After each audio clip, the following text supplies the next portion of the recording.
السلام علیکم ورحمۃ اللہ وبرکاتہ۔ فلسطینی مسلمانوں اور اسرائیل کے درمیان جو ابھی جنگ چھڑی ہوئی ہے، میں سمجھتا ہوں کہ سوشل میڈیا کا سب سے اہم اور سب سے خاص عنوان جو ہے یہی بنا ہوا ہے۔ ہر کوئی جو ہے اس کے اوپر ویڈیوز وغیرہ بھی بنا رہا ہے، اور اسی طریقے سے اخبار وغیرہ کے پہلے صفحے کے اندر، پہلے پیج کے اندر جو ہے فلسطینی مسلمان اور اسی طریقے سے اسرائیل کے درمیان جو جنگ ہے اس کا تذکرہ، اس کا بیان ہے۔ ایک سوال یہ ہے کہ آخر فلسطینی مسلمانوں کے لیے پوری دنیا کے مسلمان جو ہے آخر کیوں پریشان ہیں، اور اس کے لیے جو ہے مسجدوں میں اور مدرسوں میں اور اسی طریقے سے خانقاہوں میں انفرادی طور پر، اجتماعی طور پر جو ہے مسلمان جو ہے دعائیں کیوں کر رہے ہیں ان کے لیے؟ کیا وجہ ہے کہ مسلمان جو ہے فلسطینی مسلمان کے لیے اتنے پریشان ہیں؟ اس کی کیا وجہ ہے؟ اس کی بہت ساری وجہ ہے، لیکن دو خاص وجہ میں آپ لوگوں کو بتا دوں کہ آج مسلمان جو ہے، یعنی فلسطینی مسلمان کے لیے پوری دنیا کے مسلمان جو ہے کیوں جو ہے اسرائیل کے اوپر غم اور غصے کا اظہار وہ لوگ کر رہے ہیں، اور اسی طریقے سے فلسطینی مسلمانوں کی فتح اور نصرت کے لیے دعائیں کر رہے ہیں، اور جہاں تک ممکن کوشش ہو سکے وہ لوگ جو ہے کوشش کر رہے ہیں کہ اللہ تبارک و تعالی فلسطینی مسلمانوں کو اللہ تبارک و تعالی فتح نصیب فرمائے۔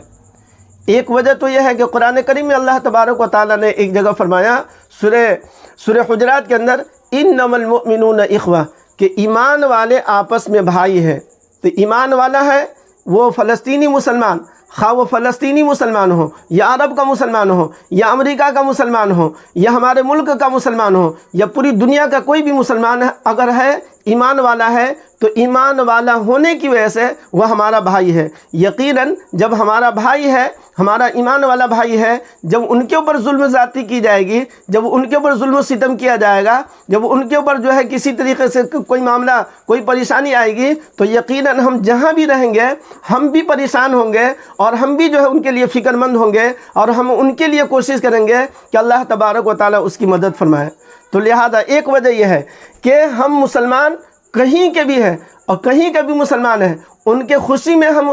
شریک ہیں، ان کے غم میں بھی شریک ہیں، ان کے دکھ درد میں بھی شریک ہے۔ یقیناً ہمارا ایمان والا بھائی ہے، مسلمان ایمان والا بھائی ہے فلسطینی مسلمان، اس لیے جو ہے ہم مسلمان ہونے کے ناطے جو ہے ہم مسلمان کے لیے فکر مند ہے کہ اللہ تبارک و تعالیٰ ان کی مدد فرمائے، ان کی نصرت فرمائے۔ ایک وجہ تو یہ ہے۔ دوسری وجہ یہ ہے کہ جس مقام پر جہاں یہ جنگ چھڑی ہوئی ہے، یہ جنگ کا معاملہ ہے، وہ دراصل جو ہے وہاں پر ایک مسجد ہے، مسجد اقصی۔ تین مسجد کے متعلق حدیث پاک میں اللہ کے رسول پاک صلی اللہ علیہ وسلم نے فرمایا، دنیا میں صرف تین ہی ایسی مسجد ہے جس کے لیے سفر کیا جا سکتا ہے اس کی زیارت کے لیے اور اس پہ نماز پڑھنے کے لیے۔ ایک مسجد حرام خانہ کعبہ بیت اللہ شریف، دوسری مسجد نبوی جو مدینہ شریف کے اندر جو مسجد ہے، اور تیسری مسجد ہے مسجد اقصی۔ تو لہذا اللہ کے رسول پاک صلی اللہ علیہ وسلم کے اوپر جب نماز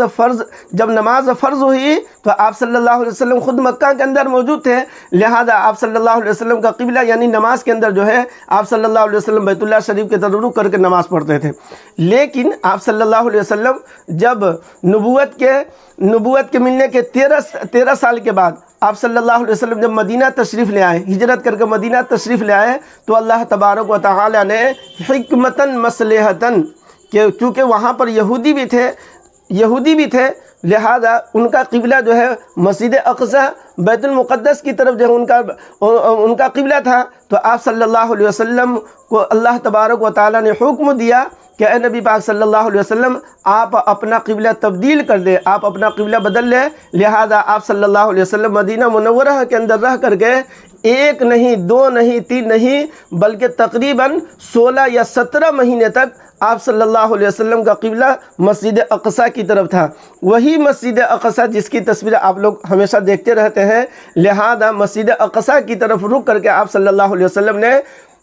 16 یا 17 مہینے نماز پڑھائی۔ پھر اسی کے ساتھ ساتھ آپ لوگوں کو میں یہ بھی بتا دوں کہ سورہ بنی اسرائیل کے اندر جو پہلی آیت ہے، سبحان الذی اسری بعبدہ لیلا من المسجد الحرام الی المسجد الاقصی، یہ وہی مسجد اقصی ہے جس مسجد کی تصویر آپ لوگ دیکھ رہے ہیں، اسی مسجد کی طرف اسی مسجد کا تذکرہ سورہ بنی اسرائیل کے اندر اللہ تبارک و تعالیٰ نے ذکر فرمایا۔ اور بھی خاص بات آپ لوگوں کو بتاتا چلوں، جب اللہ تبارک و تعالیٰ نے آپ صلی اللہ علیہ وسلم کو معراج کا سفر کرایا، تب آپ صلی اللہ علیہ وسلم، چونکہ آپ صلی اللہ علیہ وسلم اس وقت مکہ کے اندر تھے، تو مکہ سے مدینہ اور مدینہ سے پھر جو ہے آپ صلی اللہ علیہ وسلم کا جو زمینی سفر ہوا، تو لہٰذا اس سفر کا منتہا جو ہے یہی مسجد اقصیٰ، اور اسی مسجد اقصیٰ میں اللہ کے نبی صلی اللہ علیہ وسلم نے ایک نہیں، دو نہیں، تین نہیں، چار نہیں، بلکہ تقریباً 1.25 لاکھ نبی اور رسول کو اللہ تبارک و تعالیٰ نے آپ سے پہلے، جو آپ صلی اللہ علیہ وسلم سے پہلے جو مبعوث فرمایا تھا، سارے نبیوں کو، انبیاء علیہ السلام کو جمع فرمایا تھا، اور آپ صلی اللہ علیہ وسلم نے سارے نبیوں کی امامت اسی مسجد میں اللہ کے نبی صلی اللہ علیہ وسلم نے کی۔ لیکن جو آپ تصویر دیکھ رہے ہیں، ایسا نہیں ہے کہ یہی مسجد تھی، مسجد اس زمانے میں کیسی مسجد تھی وہ تصویر نہیں ہے، بلکہ یہ تو بعد میں اس کی تعمیر ہوئی ہے، انشاءاللہ پھر اس پر بعد میں ویڈیو بناؤں گا۔ تو لہذا چونکہ آپ صلی اللہ علیہ وسلم کے لیے یہ متبرک جگہ ہے، ہم ایمان والوں کے لیے متبرک جگہ ہے، اللہ تبارک و تعالیٰ کا وہ پاکیزہ گھر ہے، جس گھر کے اندر اللہ تبارک و تعالیٰ نے سارے نبیوں کو جمع فرما کر کے اللہ تبارک و تعالیٰ نے آپ صلی اللہ علیہ وسلم کو حکم دیا کہ آپ صلی اللہ علیہ وسلم ان تمام نبیوں کی امامت فرمائیں۔ تو لہٰذا آپ صلی اللہ علیہ وسلم نے تمام نبیوں کی امامت فرمائی، یعنی آپ صلی اللہ علیہ وسلم نے 2 رکعت نماز پڑھائی۔ پھر اسی مسجد سے اللہ تبارک و تعالیٰ نے آپ کا سفر جو ہے آسمان کی طرف کرایا۔ بہرحال اور بھی تفصیل ہے اس کے اندر، انشاءاللہ پھر دوسری ویڈیو میں آپ لوگوں کو بتاؤں گا۔ اب یہاں جو ہے چند باتیں ہم نے بتائی ہیں، اب ہم اپنے مقام پر رہ کر کے، اپنی جگہ پر رہ کر کے، اپنے علاقے میں رہ کر کے، اپنے گاؤں میں رہ کر کے، اپنے گھر میں رہ کر کے، ہم فلسطینی مسلمانوں کے لیے، یا جہاں کہیں بھی مسلمانوں کے اوپر ظلم و زیادتی اگر لوگ کر رہے ہیں یا کریں گے یا کرنے کی خبر ملتی ہے، تو لہذا ہم اپنے مقام پر رہ کر کے ان مسلمانوں کے لیے، مظلوم مسلمانوں کے لیے ہم کیا کر سکتے ہیں؟ تو اللہ کے رسول پاک صلی اللہ علیہ وسلم نے فرمایا، ایمان والوں کا ہتھیار جو ہے وہ دعا ہے۔ دعا جو ہے ہر ایمان والے کا ہتھیار ہے۔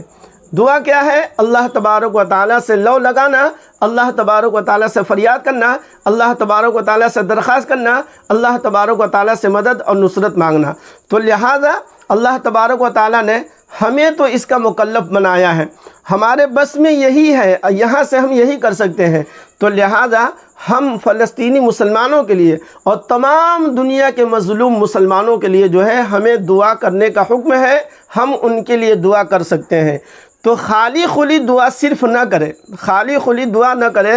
بلکہ دعا کے ساتھ جو ہے کوئی چیز اور بھی شامل کر لیں۔ مثال کے طور پر 2 رکعت صلاۃ الحاجہ پڑھ کر کے آپ دعا کیجئے، 2 رکعت ہو، 4 رکعت ہو، 10 رکعت ہو، چند رکعت نماز پڑھ کر کے آپ دعا کریں۔ اسی طریقے سے نفل روزہ رکھ کر کے دعا کریں۔ اسی طریقے سے اللہ تبارک و تعالیٰ نے آپ کو مال دیا ہے، پیسہ دیا ہے، گنجائش ہے، تو کسی مسجد میں دے کر کے، کسی مدرسے میں دے کر کے، کسی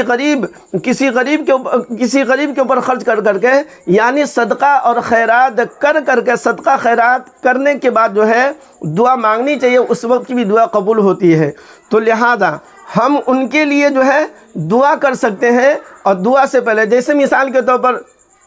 چند لوگ مل کر کے، گھر کے سب لوگ مل کر کے یہ لا الہ الا انت سبحانک انی کنت من الظالمین تقریباً جو ہے 1.25 لاکھ مرتبہ پڑھ کر کے، 1.25 لاکھ پڑھ کر کے، پھر اس کے بعد جو دعا کی جاتی ہے دعا قبول ہوتی ہے۔ تو آیت کریمہ لا الہ الا انت سبحانک انی کنت من الظالمین 1.25 لاکھ مرتبہ چند لوگ مل کر کے، گھر کے سب لوگ مل کر کے، سب لوگ جمع ہو کر کے 1.25 لاکھ پڑھ لینے کے بعد جو ہے پھر جو ہے کوئی دعا کرا دے، دعا آدمی کر لے۔ تو لہٰذا اس طرح چھوٹے چھوٹے اعمال ہیں، ان اعمال کو آدمی کرے اور پھر جو ہے ان کے حق میں دعا کرے۔ خاص طور سے دعا میں اس طرح مانگنی ہے کہ اے اللہ یقیناً ہم بے بس ہیں، ہم مجبور ہیں، ہم ان کی اپنی طرف سے کوئی مدد تو نہیں کر سکتے ہیں، لیکن ہم آپ سے دعا تو مانگ سکتے ہیں ان کی فتح کے لیے، ان کی کامیابی کے لیے۔ اے اللہ ان کی جان کی حفاظت فرما، اے اللہ ان کی مال کی حفاظت فرما، اے اللہ ان کی اولاد کی حفاظت فرما۔ اے اللہ وہ اسلام کی حفاظت کے لیے، اسلام کی بقا کے لیے، اے اللہ آپ کے گھر کی حفاظت کے لیے وہ لوگ اپنی جان کو جان نہیں سمجھ رہے ہیں اور وہ جو ہے اپنے بچوں کو شہید کر رہے ہیں، اپنی بیویوں کو بیوہ کر رہے ہیں۔ اے اللہ ان تمام مسلمانوں کی مدد فرما، اے اللہ ان تمام مسلمانوں کی نصرت فرما، اے اللہ فتح مبین عطا فرما، اے اللہ کھلی کامیابی عطا فرما، اے اللہ کھلی جیت عطا فرما۔ اے اللہ جس طریقے سے آپ نے جنگ بدر کے موقع پر آپ نے فرشتوں کو بھیج کر کے، اے اللہ صحابہ کرام آپ صلی اللہ علیہ وسلم صحابہ کرام کی جس طریقے سے آپ نے مدد فرمائی، اے اللہ فرشتوں کی بڑی تعداد بھیج کر کے اے اللہ وہاں کے مسلمانوں کی مدد فرما۔ اے اللہ اپنے گھر کو اے اللہ پھر سے آباد فرما، اے اللہ پھر سے اپنے گھروں کو آباد فرما۔ جس طریقے سے ہماری مسجدوں میں 5 وقت کی نماز ہوتی ہے، اے اللہ پھر سے وہاں سے پانچوں وقت میں اذان کی صدا بلند ہو، 5 وقت کی نماز جو ہے اس مسجد کے اندر ہو۔ اے اللہ جس طریقے سے آپ نے پوری دنیا کی مسجدوں کو آباد فرمایا ہے، پھر سے اس مسجد کو آباد فرمایا۔ تو لہذا ہم مسلمان جو ہے ان کے لیے جو ہے اجتماعی طور پر، انفرادی طور پر جہاں کہیں ہیں ان کے لیے جو ہے اپنی دعاؤں میں سب سے اہم دعا، میں تو آپ لوگوں سے تاکید کے ساتھ میں آپ لوگوں کو کہہ رہا ہوں، اپنی تمام دعاؤں میں سب سے اہم دعا اور سب سے اول دعا جو ہے خاص طور سے میں آپ لوگوں سے کہوں، اللہ مجھے بھی توفیق دے کہ فلسطین کے مسلمانوں کے حق میں دعا کرے کہ اللہ تبارک و تعالی ان کی مدد فرمائے، ان کی نصرت فرمائے، اور تمام دشمنان اسلام، خاص طور سے یہودی، خاص طور سے امریکہ، اسی طریقے سے دنیا کا ہر وہ ظالم جو اسلام اور مسلمان کا دشمن ہے، قرآن کا دشمن ہے، اللہ اور اس کے رسول کا دشمن ہے، اللہ تبارک و تعالی دنیا میں بھی اسے ناکام فرمائے اور آخرت میں سخت سے سخت اللہ تبارک و تعالی اسے سزا دے۔ اللہ تبارک و تعالی سے دعا کرتا ہوں کہ اللہ تبارک و تعالی ہم سب کو جو ہے تمام فلسطینی مسلمانوں کے لیے، تمام مظلوم مسلمانوں کے لیے دعا کرنے کے اللہ ہمیں اور آپ کو توفیق عطا فرمائے، اور تمام مسلمانوں کی دعا کو قبول فرما کے